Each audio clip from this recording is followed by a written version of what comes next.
Estamos en las jornadas tributarias 2017 del Consejo Profesional de Ciencias Económicas. Estamos con un entrevistado. Tenemos el gusto de hablar, de conversar con el doctor contador Daniel Malvestiti, profesor de grado y posgrado de universidades nacionales y privadas. Es especialista en Derecho Tributario y consultor privado. Consultarle a usted cómo funciona el sistema tributario en la Argentina, cuáles son las características fundamentales de este sistema y qué es lo que destaca y lo que le preocupa del sistema tributario argentino. Básicamente, el sistema tributario argentino tiene la concentración de tributos afectan el consumo.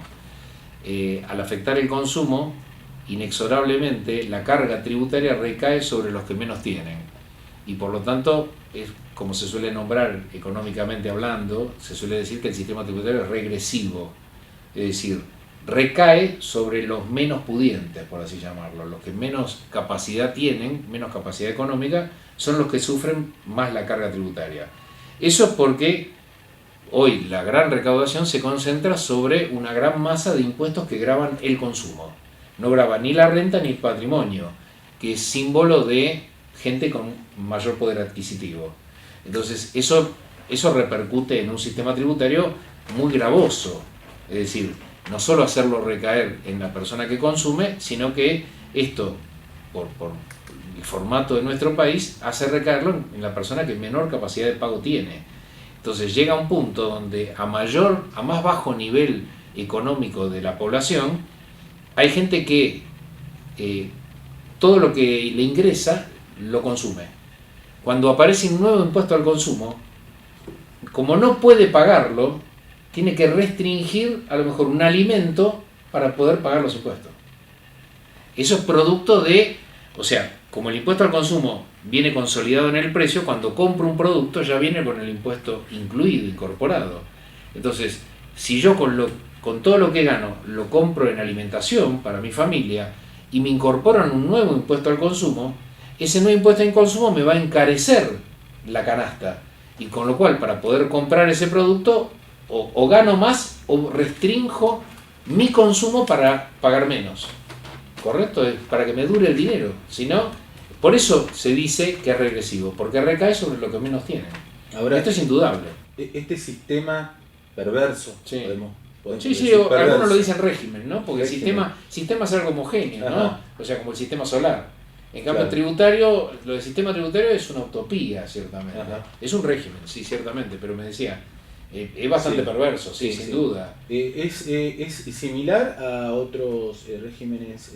Pero es similar. Si lo comparamos claro, con países, por lo menos de la región. Con países subdesarrollados. Sí. Con países subdesarrollados, todos los países subdesarrollados imperan los impuestos al consumo porque se nutren de ellos.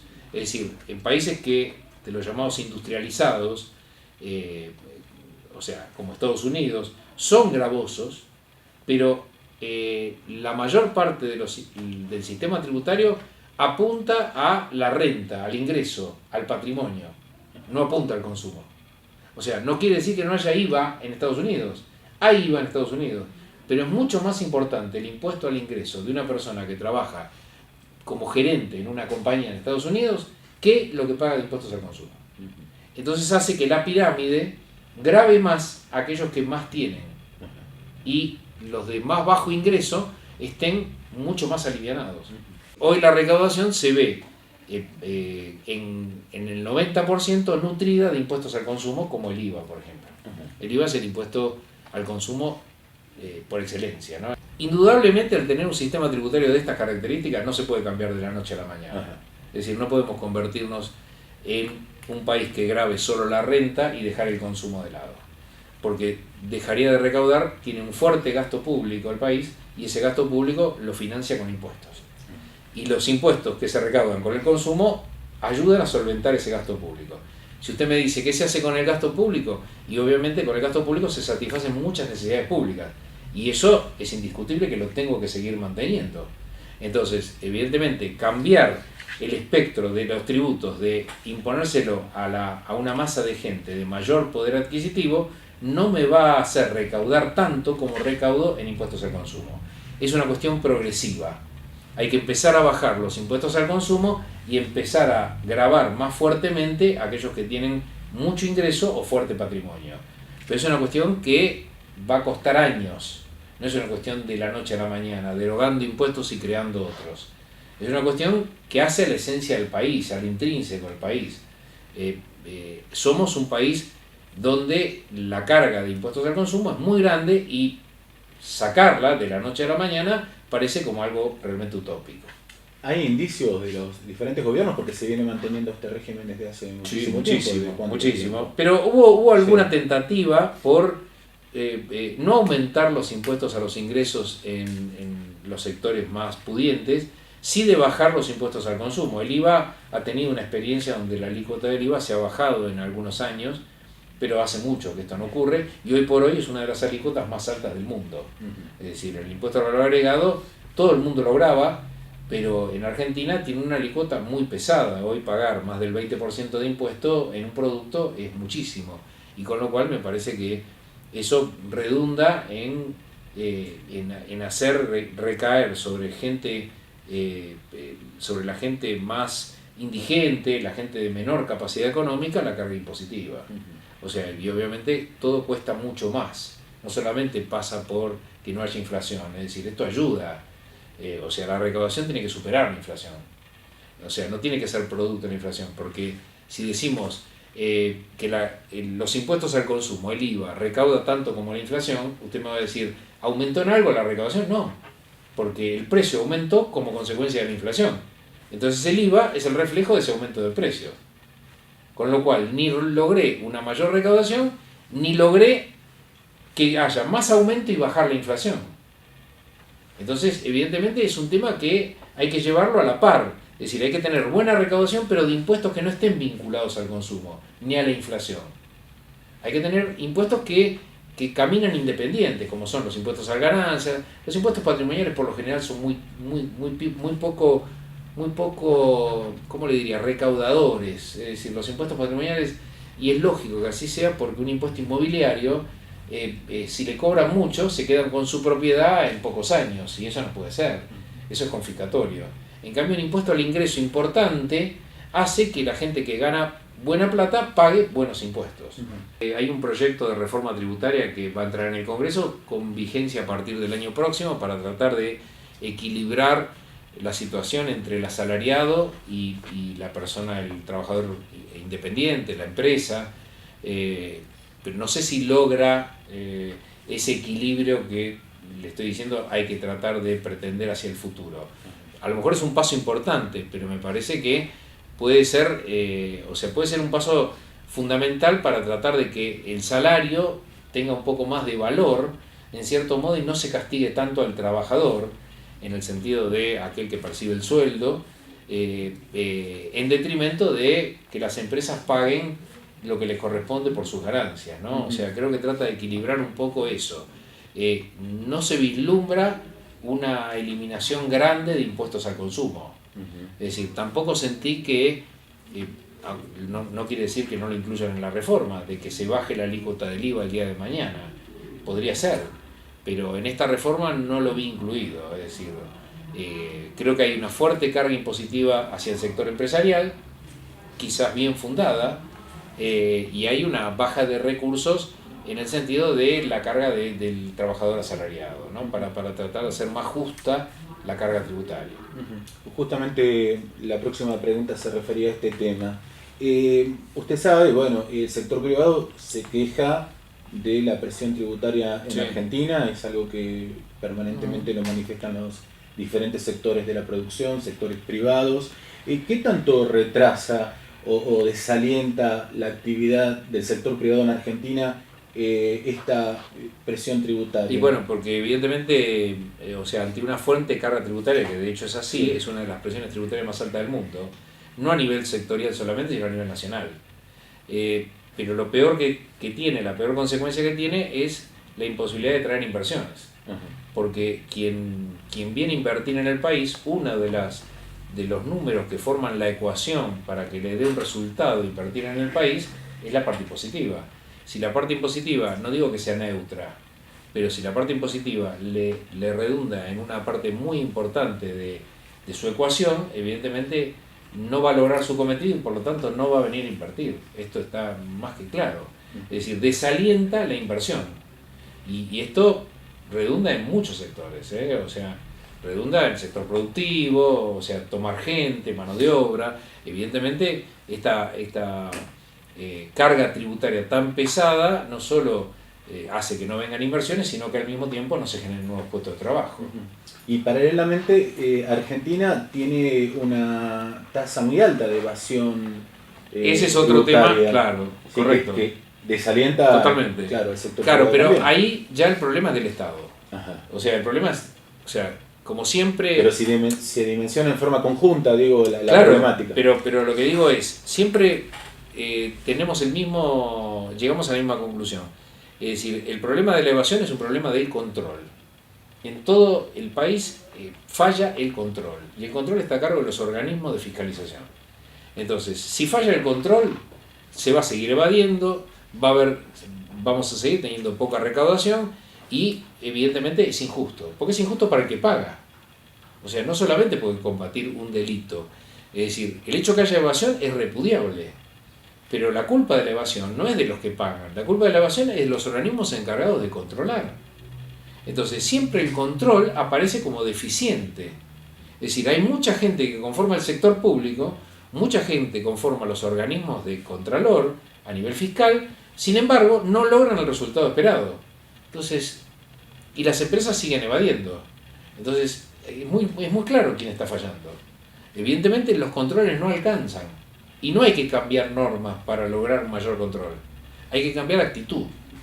O sea, la actitud del organismo de control tiene que ser enderezada a políticas dirigidas a fiscalizar con mayor profundidad a aquellas empresas que más evaden. Ahí es donde hay una pata muy injusta de este circuito. Y en donde, justamente, termina pagando aquel que, o sea, como se suele decir, o sea, paga injustamente por aquel que evade. O sea, evade así como las exenciones que hay, ¿no? Que hay mucha cantidad de gente que no paga por dispensas legales, o sea, como el caso de los jueces, a mi modo de ver, humildemente. Yo creo que los jueces deberían pagar porque son ciudadanos como nosotros y gozan de los mismos beneficios del Estado como gozamos todos nosotros. Entonces no se entiende por qué el juez no tiene que pagar. Hay muchos funcionarios, porque no solo no pagan los jueces, sí, no paga el Poder Judicial. Y los jueces implican los secretarios, funcionarios, fiscales. Es decir, hay mucho, o sea, y con esto no estoy hablando mal de los jueces, estoy hablando mal de la normativa. Sí. Es decir, si bien ahora creo de que se ha implementado una temática donde a partir de ahora los jueces nuevos van a pagar impuestos a las ganancias. Ajá. Sin embargo, si usted se da cuenta, y es fácil compararlo, los jueces que se nombren a partir de ahora pagan impuestos a las ganancias y la enorme cantidad de jueces existentes al momento seguirían sin pagar. Entonces, ante dos jueces que forman parte de un mismo tribunal, se daría que uno cobra más que otro simplemente por la diferencia del impuesto a las ganancias, lo cual parece una cosa bastante disparatada, ¿no? Jurídicamente hablando, porque el principio de igualdad parecería que rompería con ese modelo, ¿no? Entonces, quiero pensar que en algún momento va a haber que hacer una suerte, como se suele decir económicamente y contablemente, de grossing up, incrementar la carga salarial de tal manera de que descontando el impuesto le quede lo que cobran actualmente y a partir de allí empiecen a pagar el impuesto. ¿Qué pasa en provincias como Jujuy, que son provincias limítrofes con otros países donde la actividad informal se incrementa y sobre todo con lo que tiene que ver con el contrabando, por ejemplo? Bueno, ahí... ¿Cómo se soluciona ese tema? Sí, y cuál es su visión sobre la problemática. No, yo creo que ahí el problema pasa, bueno, volvemos a la misma palabra, sí, que vamos a recurrir constantemente. La falla es el control, y el control en ese caso es aduanero. Es decir, ahí tenemos un problema de aduana. Cuando la economía informal proveniente de otros países, por ser país fronterizo o provincia fronteriza con otros países, se incrementa con motivo del contrabando y obviamente va en detrimento de la actividad de la provincia, evidentemente los controles fronterizos están fallando. Entonces, donde más hay que incorporar los controles, como de hecho pasa en Ezeiza, cuando uno entra de afuera y trae cosas de afuera y no quiere pagar impuestos trayendo cosas de afuera, es el mismo con la diferencia salvando la distancia, ¿no? Acá afecta a toda la provincia, en el otro caso afecta a la recaudación nacional y el mismo organismo, pues estamos hablando de un organismo nacional, no provincial. Porque lo que pasa acá pasa en Formosa, pasa en Misiones, pasa, o sea, con los países lindantes. Es decir, el contrabando se nutre a nivel de todos los fronterizos. Entonces el que falla es el organismo encargado del contralor aduanero. O sea, que deja pasar o con poco control, para hablar bien, o, como se suele decir, haciendo la vista gorda, ¿no? Entonces eso es lo que deprime la recaudación respecto de estos impuestos aduaneros, los tributos propios a lo que uno importa. Usted dijo que la tecnología no viene justamente a mejorar la relación fisco-contribuyente, a ver si lo entendí de esta manera yo. ¿Cómo es la cuestión? Claro, o sea, lo que yo decía era que no solamente agregando programas o agregando situaciones... Porque hoy todo se hace por internet. Claro, bueno, pero no todas las cuestiones de avanzada que hoy por hoy se aplican son buenas, rápidas, eficientes, pero también tiene que tenerse como mira la relación fisco-contribuyente en relación con el administrado. Es decir, no todo administrado tiene la capacidad económica para solventar grandes computadoras, grandes archivos, para sostener soportes informáticos importantes, documentación importante. Es decir, eso está en cabeza de grandes empresas, pero el contribuyente común, el contribuyente, como decíamos, de a pie, tiene lo mínimo indispensable como para pagar los impuestos, declararlo, y sobre todo en lugares lejanos, como donde estamos, muchas veces en determinados horarios se satura Internet a la hora de declarar los impuestos. Con lo cual, eso es una situación que al contribuyente lo pone en un grado de dificultad para cumplir con sus obligaciones bastante serio. Creo que tiene que ser más amigable el entorno fisco-contribuyente. Más amigable no en el sentido de que no vamos a ir al extremo de lograr una mediación con el fisco cuando es claramente litigiosa la relación, pero sí por lo menos más amigable en el sentido de servicio. O sea, es un organismo de control que tiene que brindar servicio, y ese servicio tiene que estar dado por justamente la atención del administrado como corresponde. Es decir, receptarle todo lo que presente, contestar todo lo que se presente, o sea, siendo en este sentido receptor de todas las inquietudes de los contribuyentes, no solamente quedarse con un teléfono donde uno llama, no lo atiende nadie, para responder la gran cantidad de dudas que hay en materia tributaria. Es decir, se está abusando de la tecnología probablemente para hacer procesos más rápidos, y seguramente lo logran, pero los contribuyentes de determinada escala para abajo salen perdiendo en esa relación, porque no llegan a ese extremo de utilización de ese tipo de programas. Es decir, sobre todo los contribuyentes los más chicos. Los ¿no? más chicos, por supuesto. Claro, Sí, los más chicos y los más alejados, y con esto no discrimino, los más alejados de lo que es el centro neurálgico, que es la capital federal, ¿no? Y la provincia de Buenos Aires, en gran parte. A cuanto más nos alejamos, menos posibilidades hay de que sea beneficiosa la utilización de herramientas tecnológicas novedosas. Es decir, ¿por qué? Bueno, por obvias razones, ¿no? La distancia generalmente genera este tipo de imposibilidad de utilizar herramientas nuevas. Doctor Daniel Morbifitti, le agradezco enormemente su tiempo. No sé si quiere agregar algo más. No, para nada. Bueno, muy lo esperamos amable nuevamente por la provincia. Muchas gracias.